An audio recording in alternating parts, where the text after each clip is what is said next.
now we're doing the radar detector. I have a Uniden R3. It's pretty small, so it fits up in this section of the windshield actually really well. This is just a cheap mirror tap I got off on Amazon.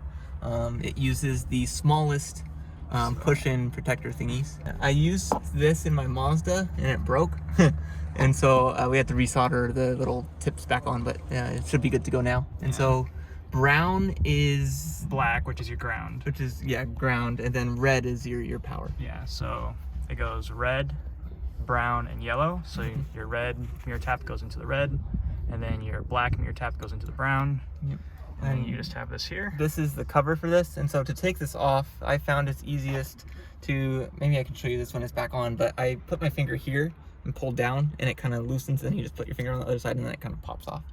So I think right there's probably good. Probably. Should I go centered for it? I guess let me, what I should do is set the mirror to where I drive, because that will dictate.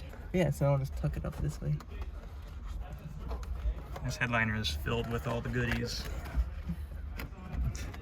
But that might just have to be what it is. Yeah. So now you got radar, yeah, and I have access to mute really easy. Dash so cam. there we go. So now, hopefully, both should turn on.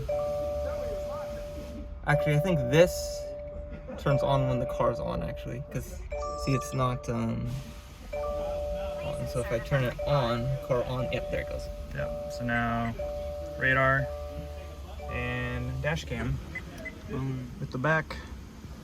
Nice. I think that's this one's way easier, Tommy. Yeah, that was a little bit easier. Yeah.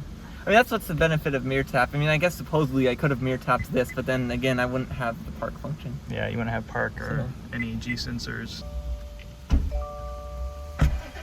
Boom. Nice. I'm happy with that. I think it looks good. Yeah.